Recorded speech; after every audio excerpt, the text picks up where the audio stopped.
Maple Grove's going to have it. Right out in front, they score!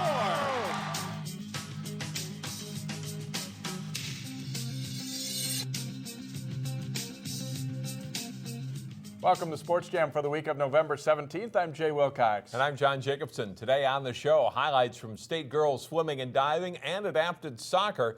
And we'll meet an Armstrong girls swimmer who's wrapped up a great prep career. Plus a look ahead to this weekend's Channel 12 Turkey Trot Hockey Tournament with host Wayzata and our all-area soccer teams. First up, state football. Maple Grove made it to the semifinals for the first time in the sport. The Crimson faced 9-time champion and 3-time defending champ Eden Prairie with a trip to the Prep Bowl on the line.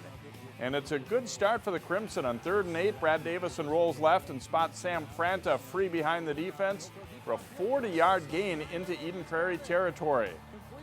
Later in the same drive, 4th and 10, and the same combination works as Franta catches it at the sideline to set up a 1st and goal. Fullback Kyle Anderson surges in for the touchdown. Maple Grove takes a 7-0 lead in the first quarter. Eden Prairie driving, trying to tie it up, but Franta comes up with a big play on defense as he drops J.D. Spielman for a loss. That leaves the Eagles with a 4th and goal, and the snap is high. Grantham Gillard is swarmed by Crimson defenders, and it stays 7-0 Grove at the half. But the Eagles run the ball down the field to start the second half. Spielman breaks a tackle and squirts past the defense to finish the drive, and it's a 7-7 ball game. And Mike Grant's team completes another drive in the fourth as Gillard will keep on the bootleg, and he has a clear path to the end zone. It's 13-7 after a missed PAT. Maple Grove trying to respond, but Matt Carson intercepts Davison twice late in the game as Eden Prairie overcomes a sloppy performance to win 13-7, ending a strong season for the Crimson. In the other 6A semifinal, Totino-Grace went up against Lakeville North. This one at Osseo High School in the snow and the cold. First quarter, Luke Branson goes 36 yards for the Lakeville North touchdown and a quick 7-0 lead. Then Lance Bennick's pass is intercepted deep in Eagles territory. And that'll set up another Panthers touchdown, and Grace is in a 14-0 hole. That lead is cut in half on this score. Ben Mazinga, the Grace senior, breaks a couple of tackles and zips 76 yards for a touchdown. Grace adds a field goal. Lakeville North leads 14-10 at halftime. Third quarter, Kez Flomo had a great season.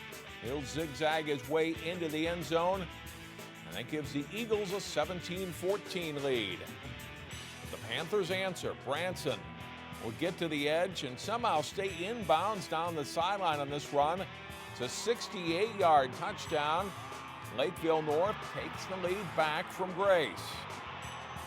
But not for long. Mazenga, who had a great night, he'll pick his way through the middle for an 11-yard touchdown. Eagles back in front. In the fourth quarter, Mazenga on the pitch. He'll dive in for a touchdown here to give the Eagles a 37-21 lead. Mazenga scores 4 touchdowns. And Totino-Grace, with an enrollment of just 769 students, is going to the Class 6A state championship. It blows me away sometimes. Be honest with you, I don't think our kids get enough credit. That's the honest. I don't think our kids get enough credit. I think they think we're a bunch of silver spoon superstars. We're not. Our kids achieve. We're proud of the fact they achieve. And I'm really proud right now. We may not have the best athletes that other schools do, but we definitely have the best coaches in the state, so they're able to put us in the right positions, and we have the guys that can be able to make the plays when the coaches get us to the right positions. So it's really, really inspiring to have those guys with us on our sidelines, and they also have such a good message too, that we never back down from a challenge, and it's such a fun time to be with these coaching staff and know that whenever we enter into a week, we're going to be more prepared than any other team we face out there. So it's Eagles versus Eagles for the Class 6A championship. Eden Prairie going for a 4th straight state title in the big class. That game is Friday night at 7 o'clock at TCF Bank Stadium. The state girls swimming and diving season wrapped up Friday night with a championship for a local team. Highlights from the Class AA swimming and diving finals in Minneapolis. Wayzata wins the first race of the night. Junior Colleen Donlan anchoring the Trojans' 200-yard medley relay team to victory. In the 200 individual medley, Wayzata's Madison Price leads wire to wire and wins with a time of 2 minutes, 1.5 seconds. In diving, Hopkins senior Ari Bryce is the top local finisher, taking third place with 420.15 points. 500 freestyle, Armstrong's Courtney Evensen swimming. It's hard to catch males. Callan Barkley can't quite do it. Evensen is second. She did win the 200 freestyle, though. 100 breaststroke, Price is the runner-up to Edina's Olivia Anderson. Price's time, 101.78. And in the last race of the night, Anchor Donlin swims the Trojans in second place in the 400 freestyle relay, but Wayzata racks up enough points all night, and they win a second straight state Class AA title. It was really fun this year because we brought back almost all of the girls that helped us win the championship last year. And a handful of these girls this year are seniors. So it's bittersweet to finish their senior year on such a wonderful note, knowing that they're going to go off to do bigger and better things. Wayzata set 6 new school records en route to winning the Class AA championship. Edina and Minnetonka, also of the Lake Conference, finished second and third. Armstrong comes in 6th place with Maple Grove and Osseo also cracking the top 20. We'll meet Armstrong's Courtney Evensen later in the show. In Class A, Visitation piles up the points to win its second straight title easily. Breck is 4th after Sartell and Albert Lee. Blake finishes 7th and Benilde is 10th. Now to state-adapted soccer. The Robbinsdale Hopkins Mound Westonka Robins PI team has built quite a dynasty. The Robins faced a rival that handed them a rare loss during the regular season as they took on Anoka Hennepin in the championship game. Second half tied at 1. Sean Johnson nails a shot into the far corner for Robins' goal, and they take the lead. Anoka Hennepin trying for the equalizer, but Andy Dubasar makes a couple of saves to preserve the lead. The Robins win their 7th straight state title 2-1. They knew that Anoka was top to bottom more talented than them, but that will and that desire to keep the streak going, matched with the work they put in the last couple of weeks at practice, is what really drove them. Park Center playing in the CI Division 3rd place game against Burnsville, Farmington, Lakeville. Under 90 seconds to go, Mark Bazile strikes for the Pirates. That's the game winner, breaking a 4-all tie. 5-4 Park Center is the final. So very good seasons for the Pirates, and again the Robins coming through in the championship. 7 in a row, unbelievable streak for them. Later we'll meet a state champion swimmer from Armstrong, and up next, our all-area boys and girls soccer teams. Welcome back to Sports Jam. It's time to name our first all-area teams of the fall season. We've consulted with local coaches to recognize the top soccer players in the area, and we'll get started with the boys team. We'll start our Sports Jam boys soccer team with a talented group of midfielders. Maple Grove's Kevin Huff helped his team to an undefeated regular season. The Mr. Soccer finalist is a 2-time All-State pick and was Northwest Suburban Conference Player of the Year. A physical player and great in the air, Huff had 12 goals and 5 assists. Perfect header. Number 11, Arthur Perrins, was at his best in the big games for Wayzata. The speedy Perrins earned all tournament honors at state for the AA runner-up Trojans and scored in the state final. In all-state selection, Perrins had 10 goals and 5 assists. Number 10, Ethan Petrie of Prairie Seeds Academy had a strong junior season for the Lycans. Though this shot was a near miss, you can see his talent on the play. Petrie had 16 goals and 10 assists and was a team leader. Out front for Petrie. He deflects it in for a goal. Number 6, Clayton Smith wrapped up a steady career for Wayzata with a good senior season. A good distributor, the honorable mention All-State pick had 11 goals and 12 assists while earning all tournament honors at state. Up front, Breck's number 12, Andrew Stumpfig, won the Mr. Soccer Award for Class A. Stumpfig was first-team All-Metro and All-State, scoring 12 goals with 9 assists for the Section 6A runner-up Mustangs. Number 6, Gabriel Galamou, was tough to stop for Osseo opponents. The second-team All-Metro pick had 12 goals and 5 assists for the Orioles. Shot is in. Armstrong's number 11, Stephen Ajamong, earned honorable mention All-State status, scoring 13 goals and 5 assists to lead the Falcons in scoring.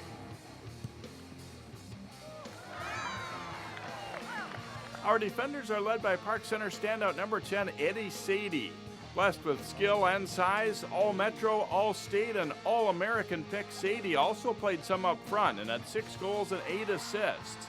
He'll play for San Jose State. Number 3, Ryan Peterson, helped to lead a Maple Grove defense that allowed just 7 goals during the regular season. A strong distributor, too, Peterson earned All-Conference and Honorable Mention All-State status. Totino-Grace's number 5, Jack Conroy, solidified a Young Eagles defense. An all-conference pick and team MVP, Conroy chipped in offensively with 3 goals. In goal, an intimidating presence for Wayzata, junior Troy Luagi. Luagi had 9 shutouts and at 6'6" dominated on balls in the air from corner and free kicks. He backstopped the Trojans to their first section title in 5 years. It's a talented bunch, the Sports Jam boys soccer team. And these players came close to making our team. These are the honorable mention picks for boys soccer.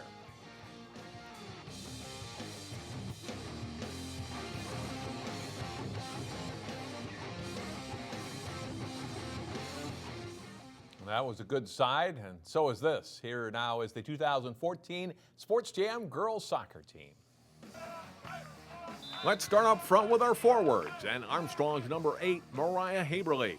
The junior netted 22 goals to go along with 9 assists for a Falcons team that lost just 2 matches all season.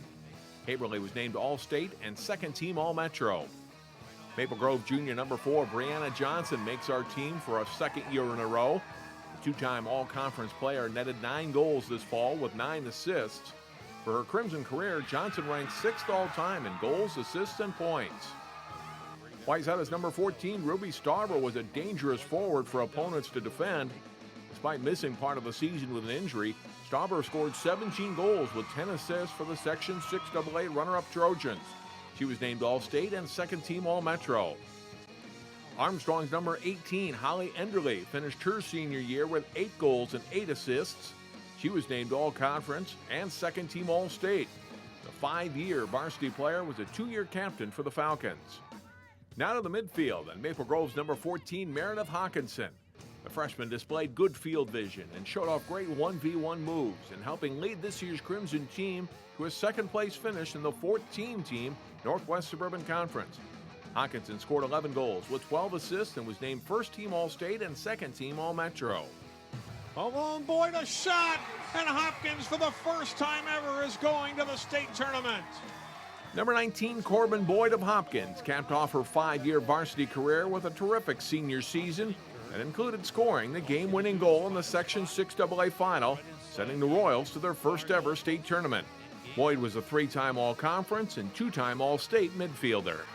Benilde St. Margaret's number 4, Alexa Tatarin, is a 2-time All-State midfielder for the Red Knights. As a junior, she scored the state championship winning goal for the Red Knights over Blake at the Metrodome. This season, she scored 11 goals with 7 assists. Wayzata's number 3, Kaylin Billmeyer, played a steady midfield for the Trojans this fall. The senior netted 8 goals, second on the team, and was named All-State and All-Lake Conference.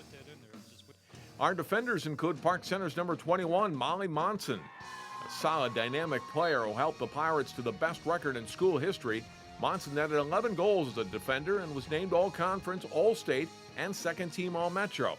He was also selected to the All-Tournament team at state. Hopkins' number 10, Olivia Geiwitz, was one of the top defenders in the Tough Lake Conference. The senior was a 2-time All-Conference player for the Section 6AA champion Royals. Geiwitz was named All-State Honorable Mention. Number 10, Nicole Palsgrove of Wayzata, is a 2-time All-Channel 12 soccer selection. Palsgrove was a solid defender for Wayzata. She scored 2 goals and added 2 assists and was named All-State and second-team All-Metro.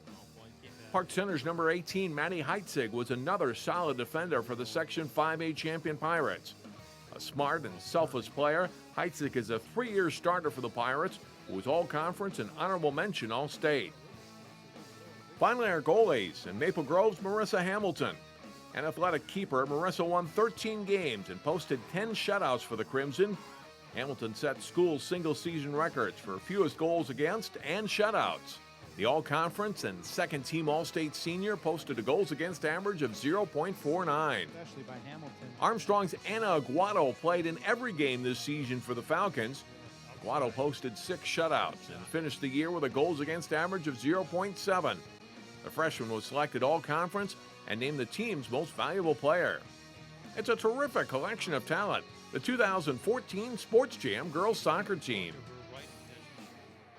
And here are the honorable mention picks for girls soccer.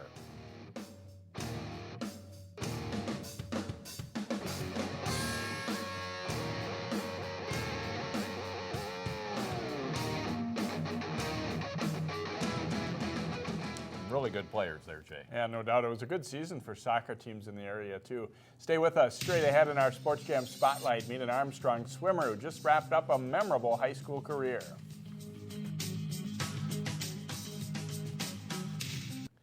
Courtney Evensen finished her high school swimming career last Friday night. It was the 6th time the Armstrong standout qualified for state. In this week's Sports Jam Spotlight, we meet the senior who is now ready to dive into a new phase of her athletic career.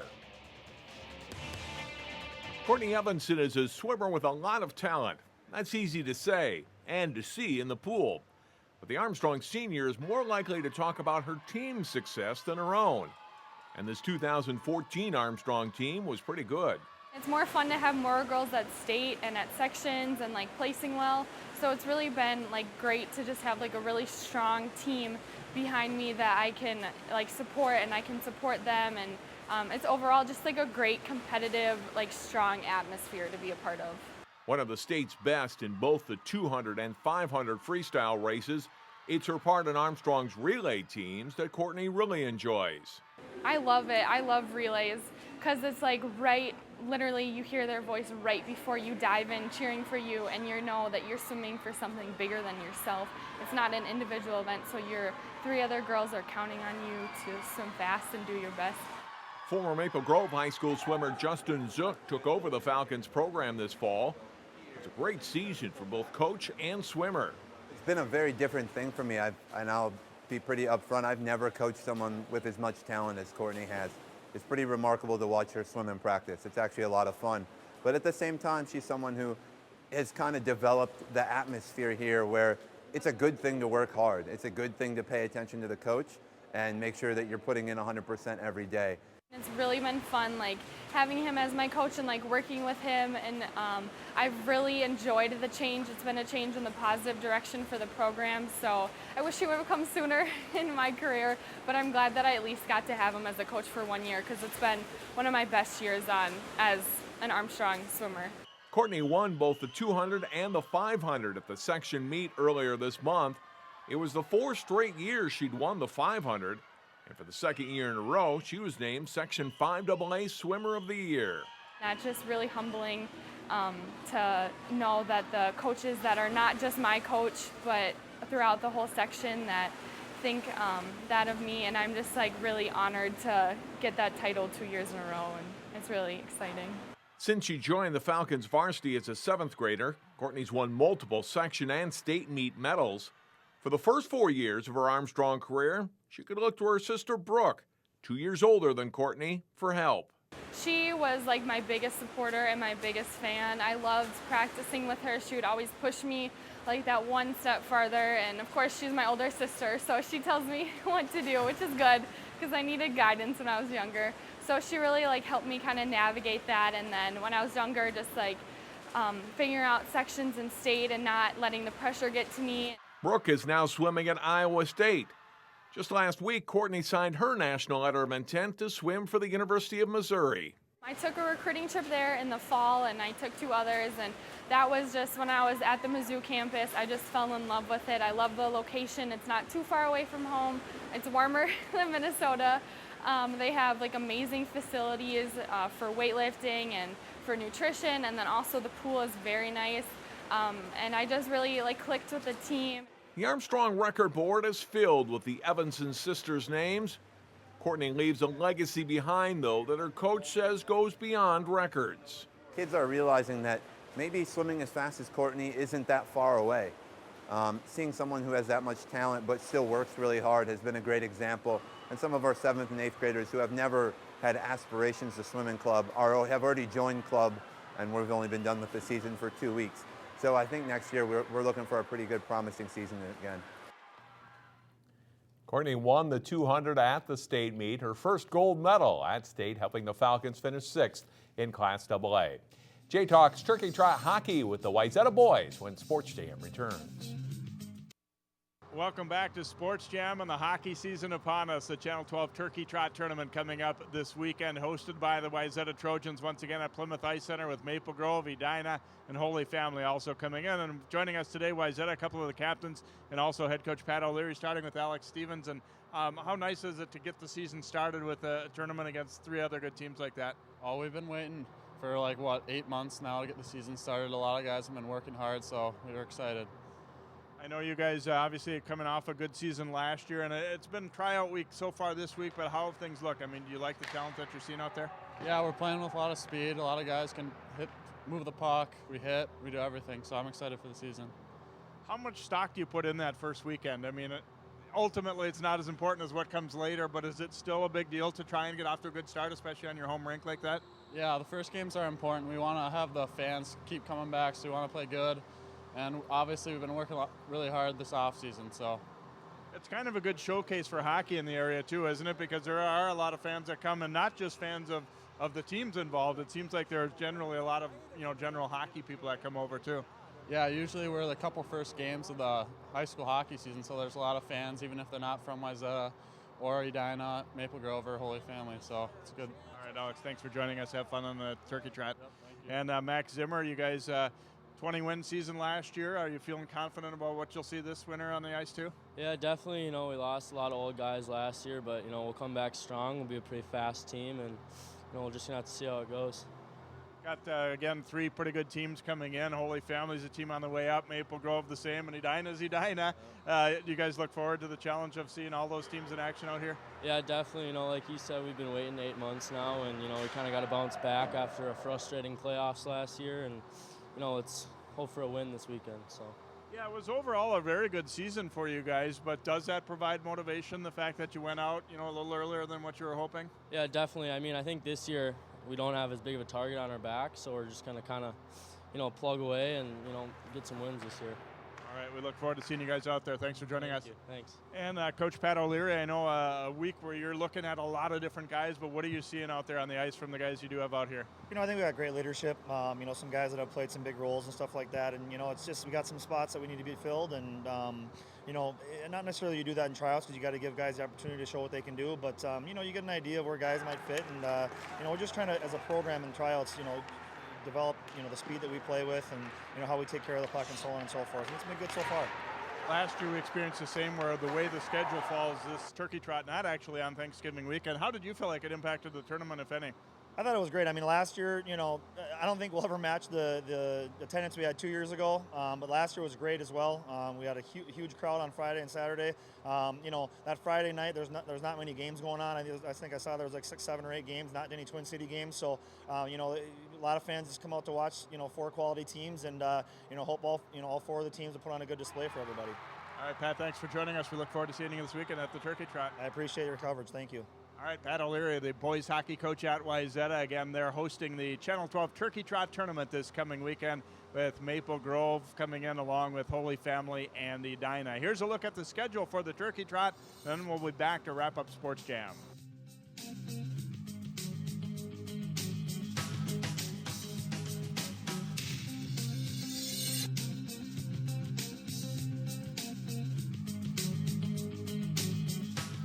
And that will do it for this week's show. Thanks for watching. Next week, our all-area teams in football and volleyball, plus prep bowl highlights from Totino-Grace. See you next time on Sports Jam.